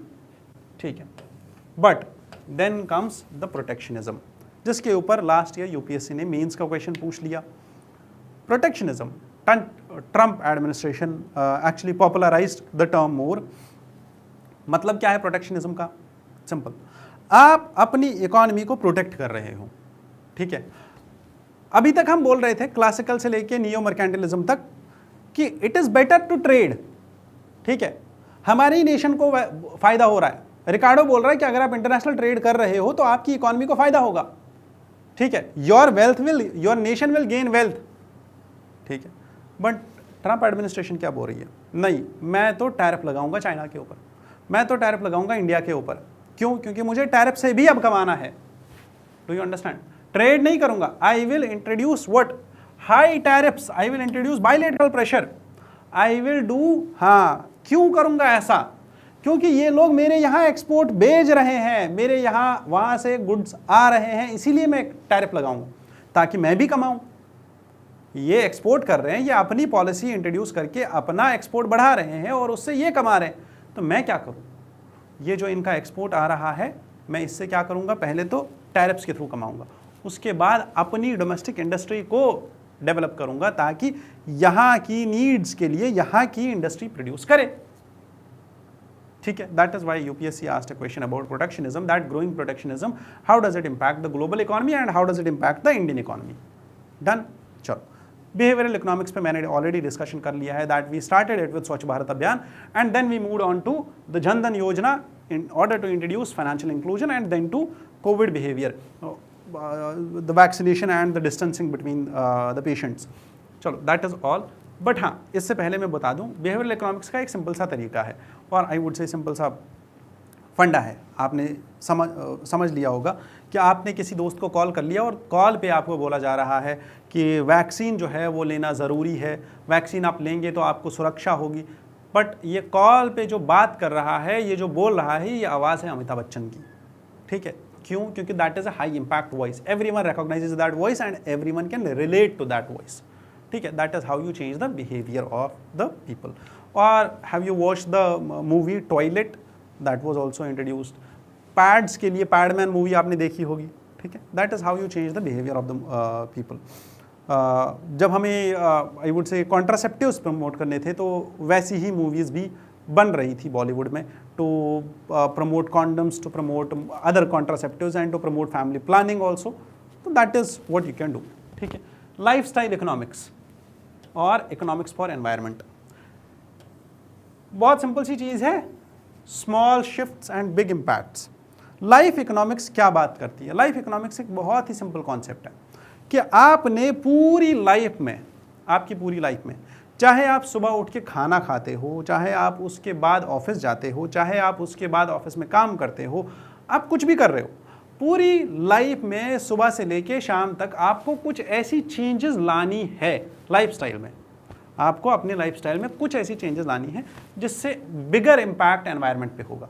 जैसे आप सुबह उठे तो आपने ऐसा खाना खाया, से फॉर एग्जांपल जो हेल्दी भी है, जिससे आप पे भी आपकी हेल्थ भी इम्पैक्ट नहीं होगी, और हेल्दी होने के साथ साथ, क्योंकि अगर आप अनहेल्दी हो गए आपको पेशेंट बन के डॉक्टर के पास जाना पड़ेगा, डॉक्टर दवाई देगा, आप दवाई खाओगे, उसके बाद मतलब आप गवर्नमेंट हॉस्पिटल में जाओगे, वहाँ एडमिट हो जाओगे, वहाँ खर्चा होगा, बहुत सारी चीज़ें होंगी।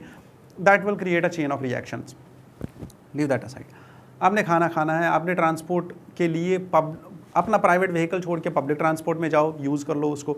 अगर आप ऑफिस में बैठे हैं तो एसी तब तक चलाओ जब तक आपको नीड हो, उसके बाद बंद कर दो, फैन से काम चलाओ, बिजली बचाओ। अगर आप 4 बल्ब जलाते हो तो 2 जलाओ। तो these all life style changes can be introduced. You can save water, you can reduce plastic pollution, you can do responsible consumption, ठीक है। अंडरस्टूड? ये तब समझ में आएगा जब हम लार्जर गोल पढ़ेंगे या लार्जर इकोनॉमी, डोनट इकोनॉमिक्स पढ़ेंगे, ठीक है। Green economics and the sustainability. What is green economics? Already discussed. Malthus की जो वार्निंग थी कि अगर आप ऐसे ही ग्रो करते रहे पॉपुलेशन को, तो एक टाइम ऐसा आएगा कि आपके पास फूड इनसिक्योरिटी हो जाएगी, आपके पास इतनी माउथ्स होंगे, आपके पास इतनी पॉपुलेशन होगी कि आप उनको खाना नहीं खिला पाओगे और फिर धीरे धीरे लोग मरना स्टार्ट हो जाएंगे। And that is what happens, ठीक है। There are limits to the growth which was discussed in the Club of Rome on unsustainability, कि आप कितना भी ग्रो करना चाहो, अगर आप बस ग्रोथ के पीछे जाओगे और डेवलपमेंट को छोड़ दोगे, अगर आप एनवायरनमेंट और होलिस्टिक इकोनॉमिक्स के पीछे नहीं जाओगे, देन दैट इज अनसस्टेनेबल। क्यों? There is one simple thing which I will suggest you, that is Earth Overshoot Day, ठीक है। You just search about it कि अर्थ ओवरशूट डे क्या होता है और अर्थ की कैरिंग कैपेसिटी कितनी है, ठीक है। जब आप देखोगे तो आपको ये समझ में आ जाएगा कि अर्थ जितने रिसोर्सेज प्रोड्यूस करती है एक साल के लिए, या एक साल में जितने प्रोड्यूस करती है रिसोर्सेज अर्थ से, that is oxygen, that is food, water, जितना कुछ भी रिसोर्सेज प्रोड्यूस हो रही है, या जो साइकिल चलता है, फॉस्फोरस साइकिल है, नाइट्रोजन साइकिल है, ऑक्सीजन साइकिल है, कार्बन डाइऑक्साइड, वाटर साइकिल है, इन सारे नेचुरल प्रोसेसेस के थ्रू जितने भी प्रोडक्शन हो रही है, वो सारी प्रोडक्शन एक साल से कम में ख़त्म हो जाती है। Even it gets vanished within 8 to 9 months only. That is why there will be a time, sooner or later there will be a time that earth will not be able to produce that much, जितने हमारे पास humans होंगे, जितने हमारे पास खाना खाने वाले होंगे, उतना खाना बनेगा नहीं, उतनी फूड प्रोडक्शन होगी नहीं जो मालथूस ने बोला था, ठीक है। Do you remember that? चलो, that is why Brundtland Commission ने ये बोला हमें 1987 में एक गोल अडॉप्ट किया गया सस्टेनेबल डेवलपमेंट का, और वहीं से फिर सस्टेनेबल डेवलपमेंट गोल्स आ गए, वहीं से फिर मिलेनियम डेवलपमेंट गोल्स आ गए। गोल क्या है? सिंपल, कि आप जो भी कर रहे हो ठीक है, your current like whatever resources you have, actually there is a thought that Earth has not been inherited, earth has not been inherited by us from our past generation, but it has been borrowed by us from our future generation. Sustainable development means what? कि ये जो आप development कर रहे हो, ठीक है, ये जो आप चीज़ें, ये जो आप कंज्यूम कर रहे हो, जो आप प्रोड्यूस कर रहे हो, जो आप जंगल काट रहे हो, जहाँ वाइल्ड फायर हो रहा है, फॉरेस्ट फायर हो रहा है, जो आप कार्बन डाइऑक्साइड एमिशन कर रहे हो, जो ग्रीन हाउस गैस एमिट हो रहा है, जो क्लाइमेट चेंज हो रही है, जो आप पानी को पोल्यूट कर रहे हो, दिस ऑल, और जितने भी रिसोर्सेज आप कंज्यूम कर रहे हो, चाहे वो क्रूड ऑयल है, आयरन है, स्टील है, मैग्नीशियम है, फॉस्फोरस है, जितनी भी चीज़ें आप कंज्यूम कर रहे हो, गोल्ड है, this all is creating a problem of sustainability of earth and it's ecosystem. कि आप ये देखो, आपका डेवलपमेंट सस्टेनेबल होना चाहिए, आप कहीं आने वाले जनरेशन के हिस्से के रिसोर्सेज आज ही तो नहीं खत्म कर रहे हो। That is the problem, that is what was discussed, ठीक है। Therefore UK government adopted Parthasarathi और पार्थदास गुप्ताज रिपोर्ट, ठीक है। अब इस रिपोर्ट के अंदर क्या बोला गया, this is back then in 2021, अभी recently. This report talks about economics of biodiversity, ठीक है। अब इनने बोला कि manufactured goods have doubled per capita from 1992 to 2014। Human capital has rose per capita, हाँ, human capital has rose per capita bye 17% only, ठीक है। ह्यूमन कैपिटल इंक्रीज हुई है बाय 17% ओनली, जबकि मैन्युफैक्चर्ड गुड्स डबल हो चुके हैं, 100% ग्रोथ है।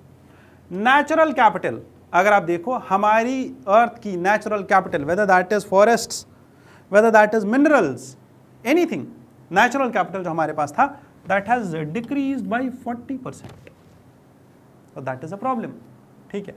आपकी नेचुरल कैपिटल खत्म हो रही है, आप जो मैन्युफैक्चर कर रहे हो, जो प्रोड्यूस कर रहे हो, वो डबल हो चुका है, ठीक है। मैन्युफैक्चर्ड गुड्स, क्यों? क्योंकि आप नेचुरल कैपिटल यूज कर रहे हो मैन्युफैक्चरिंग करने के लिए, this has doubled.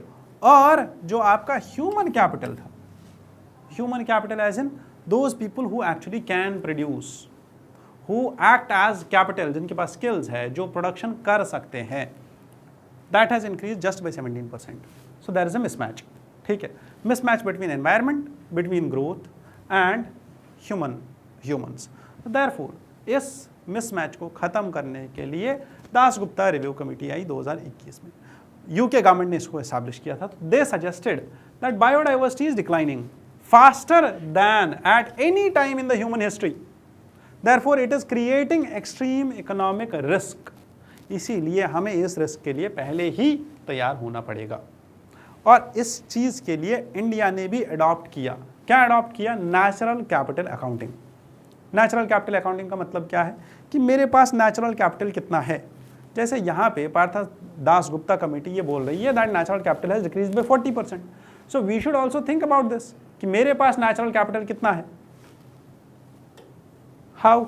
I will measure air, water, forest, I will measure resources, I will go for resource satellites. RISAT series हमने लॉन्च की, रिसोर्स सैटेलाइट सीरीज, ताकि we can have a stock of natural capital, कि मेरे पास natural capital कितना है, पानी कितना है, जिससे मैं अपनी इकोनॉमी को चला रहा हूं। बियॉन्ड जीडीपी, इसीलिए मैंने बोला था, जो क्लासिकल्स का व्यू पॉइंट था कि ठीक है, साइमन कजनेट ने हमें मेथड्स दिए जीडीपी कैलकुलेशन के, दैट वाज नैरो।